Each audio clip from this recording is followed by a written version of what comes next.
నమస్కారం. మీ అందరికీ బాను కథలలోకి స్వాగతం. కుమార్ హృదయాన్ని తీసుకొని చందన పాల్వంచకు బయలుదేరింది. కొద్ది దూరం వెళ్లే వరకు చందన, మాధవి మౌనంగానే ఉన్నారు. సిటీ లిమిట్స్ దాటగానే ఇద్దరూ మాట్లాడుకోవడం మొదలుపెట్టారు. మాధవి తనకు పెళ్లయిందన్న విషయం, తను కుమార్ భార్యగా సైన్ చేసిన విషయం, కుమార్ తనమీద పడిన విషయం కాకుండా మిగతావన్నీ చందనతో చెప్పింది. రాక్షసి! మీ అక్క పెళ్లికి నన్ను పిలవనేలేదు. ఒక్క ఫోన్ చేసి ఉంటే నేను, అమ్మ వచ్చేవాళ్లం. కనీసం నేను అయినా వచ్చేదాన్ని. పెళ్లి వీడియో చూస్తూ కోపంగా చెప్పింది చందన. నేను అక్కడికి వెళ్లే వరకు అక్క పెళ్లి అని నాకే తెలియదు. ఇంక నీకేం చెప్పను? మాధవి సంజాయిషీ ఇచ్చింది. మీ బావ అంత రహస్యంగా అక్క బావల పెళ్లి ఎందుకు చేశాడు? ముందే జరిగపోయిన పెళ్లేగా. ఇంత దాపరికమెందుకు? చందన ఆశ్చర్యంగా ప్రశ్నించింది. ఇదే విషయం అమ్మ కూడా అడిగింది. ముందే చెప్పి ఉంటే వీధిలో వాళ్లని చందన వాళ్లని పిలిచేవాళ్లం కదా అని అమ్మ బావను అడిగింది కూడా. దానికి కుమార్ బావ, గణేష్ ఫోన్ చేసి చెప్పగానే ముందు వాళ్లని ఒప్పించాలి అనుకున్నాను అత్తమ్మ.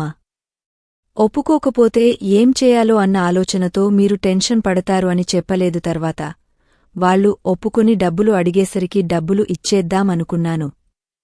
కాని వాళ్లు అప్పటికే పెళ్లి ప్రయత్నాలు కూడా మొదలుపెట్టి ఉండడం వల్ల ఈ ముహూర్తంలోనే మాలతి, గణేష్లకు పెళ్లి చేస్తే ఇక మాలతికి ఎప్పటికీ ఇబ్బంది ఉండదు అని అనుకుని అప్పటికప్పుడు పెళ్లి చేద్దామనుకున్నాను. దాంతో ఎవరికీ చెప్పడానికి టైం సరిపోలేదు అని జవాబు ఇచ్చాడు అని మాధవి చెప్పింది. పోనీలే, మీ అక్క సమస్యను మీ బావ శాశ్వతంగా క్లియర్ చేశాడు, చందన చెప్పింది. అవును అన్నట్లు తల ఊపింది మాధవి. ఇంతకీ షెడ్ మీ బావదే అన్నమాట, చందన చెప్పింది. అవును, నాకు ఇప్పటివరకు తెలియదు. మాలతి అక్కకి కూడా తెలియదు. అక్కకి తర్వాతే తెలిసింది. నాకు నిన్నే అక్క ద్వారా తెలిసింది అని చెప్పింది మాధవి. ఇల్లు కూడా మీ బావదే అని చెప్పినట్టు ఉన్నావుగా అని చందన ఏదో ఆలోచిస్తూ అడిగింది. అవును, ఇల్లు మా బావది. ఇప్పుడు ఏమి ఆలోచించి ఇవన్నీ అడుగుతున్నావు? మాధవి అడిగింది. ఏమీ లేదు. షెడ్మీద 6 లక్షలు ఇచ్చారంటే దాని రేటు 10 లేదా అంతకంటే ఎక్కువే ఉండొచ్చు. గొల్లపూడిలో రేట్లు ఎక్కువగానే ఉన్నాయి. ఇంటి చుట్టూ చాలానే ప్లేసుంది కాబట్టి అది కూడా రేట్ చాలానే పలుకుతుంది. అంటే దాదాపు మీ బావ ఆస్తి 30 నుంచి 50 లక్షల వరకు నే ఉండవచ్చు అన్నమాట అని పైనే అనే పదాన్ని చందన సాగదీస్తూ చెప్పింది.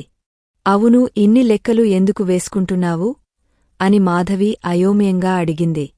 నువ్వు ఇంతకుముందు మీ బావ గురించి చెప్పిన విషయాలకు, ఇప్పుడు మీ బావ గురించి చెబుతున్న విషయాలకు అస్సలు పొంతనలేదు.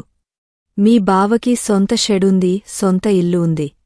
మీకేమో ఏమీ లేదు. అయినా ఆంటీ చెప్పారు అని మాలతి అక్కను పెళ్లి చేసుకోవడానికి మీ కుమార్ బావ ఒప్పుకున్నాడు కాని అక్క ఒప్పుకోలేదు. మీ బావ చూడడానికి చాలా అందంగా ఉంటాడు. బహుశా అలా నువ్వు ఎప్పుడు చూసి ఉండవు. అందంగా ఉండి ఇంత ఆస్తి ఉంది అంటే కట్నం కూడా ఎక్కువే రావచ్చు. అయినా కూడా మీ బావ మిమ్మల్ని పెళ్లి చేసుకోవడానికి సిద్ధపడడమే ఒక గొప్ప. అలాంటిది ఇప్పటికీ తనను పెళ్లి చేసుకోకుండా లేచి వెళ్ళిపోయి పెళ్లి చేసుకున్న మీ అక్కకి మళ్లీ పెళ్లి చేశాడు. నువ్వు వద్దు అంటే ఇంకెవరినో దర్జాగా పెళ్లి చేసుకోకుండా మీ అమ్మకి ఆపరేషన్ చేయించాడు అంటేనే నాకు చాలా ఆశ్చర్యంగా అనిపిస్తుంది. ఇలాంటి బావను నువ్వు ఎందుకు చేసుకోలేదో కూడా నాకు అర్థం కావడంలేదు. ఇంతకీ నీకేం కావాలబ్బా అని చూపుడు వేలుతో తన బుగ్గని చిన్నగా తడుతూ ఆలోచిస్తూ మాధవి వైపు చందన చూసింది. మాధవి ముఖంలో రకరకాల ఎక్స్ప్రెషన్స్ మారుతూ ఉండడం గమనించింది. పాపం, ఇది చాలా బాధపడినట్టు ఉంది. దీని బావ సంగతి నాకెందుకు? ఇది నా ఫ్రెండ్. దీనికి ఏ బాధ కలిగించకూడదు. పాపం, ఇది ఆనందంగా ఉండాలని నాతో వస్తుంటే నేనేంటి ఇలా మాట్లాడుతున్నాను అని మనసులో బాధపడింది చందన. సరేలే, మీ అక్క బావ పెళ్లి అయినందుకు ఆనందంగా ఉన్నారా అని మాట మార్చింది. వెంటనే మాధవి కూడా సర్దుకుని మాలతి పెళ్లిలో కుమార్ కాళ్లమీద పడి ఏడవడం, కారులో అక్క ఏడిస్తే గణేష్ బావ ఓదార్చడం కూడా చెప్పింది. బావగారు అక్కను దగ్గరికి తీసుకొని ఓదారుస్తుంటే నాకు చాలా ఆశ్చర్యంగా అనిపించింది. ఇంతవరకు నన్ను ఎవరూ అలా ఓదార్చలేదు అని చందనతో మాధవి చెప్పింది. ఆ మాట వినగానే చందన మాధవి వైపు తిరిగే రెండు చేతులు చాచి, నా దగ్గరకు రా, నేను ఓదారుస్తాను అంటూ మాధవిని దగ్గరికి లాక్కొని తన గుండెలకు హత్తుకుని, బాధపడకు మాధవి, బాధపడకు. నిన్ను ప్రేమించేవారు ఎక్కడో పుట్టి ఉంటాడు. నిన్ను చూడగానే పరిగెత్తుకుంటూ వస్తాడు. నీకు ఈ బందిఖానా నుంచి విముక్తి కలిగస్తాడు అని సరదాగా చెప్పింది. నీ ముఖం, నువ్వు నీ నాటకాలు, చాలు ఆపు, నన్ను వదులు అని పైకి లేస్తూ ఉంటే ఆ మాట విని ఇంకా గట్టిగా పట్టుకుని నవ్వుతున్న చందనను చూసి తాను నవ్వుతూ చందనను తోసి మాధవి దూరంగా జరిగింది. అలా మాట్లాడుకుంటూ వస్తుంటే సరికి మధ్యాహ్నమయింది.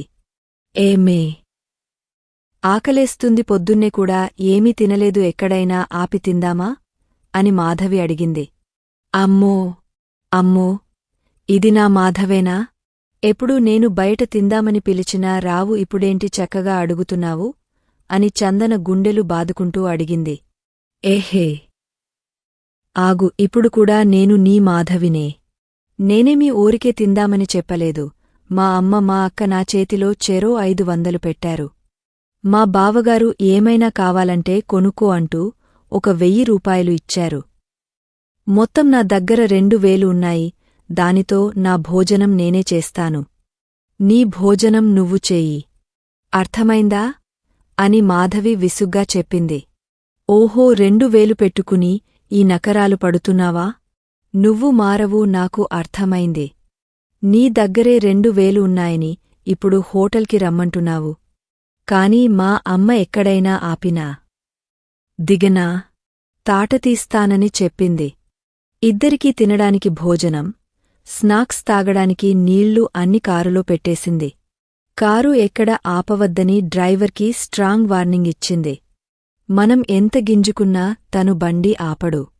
పర్సనల్ ఏమైనా అవసరాలు ఉంటే మాత్రం బాగా జనాలు ఉన్న ప్లేస్లో ఆపమని అమ్మ ఆజ్ఞ అర్థమైందా అని చెబుతూ వెనకాల ఉన్న బుట్టలో నుంచి అన్ని వస్తువులు తీసి బయటపెట్టింది. పక్కనే ఉన్న 2 ప్లేట్లు తీసి శుభ్రంగా తుడిచి అన్నం కూరలు అన్ని పెట్టి మాధవికి ఒక ప్లేట్ ఇచ్చి తాను ఒక ప్లేట్ తీసుకుంది. కారుంటే ఇదొక ఫెసిలిటీ కదా, ఎంత సామానుమైనా మోసుకుని వెళ్లవచ్చు. అదే బస్సు మీద అయితే ఎంత కష్టమో మాధవి అన్నం తింటూ చెప్పింది.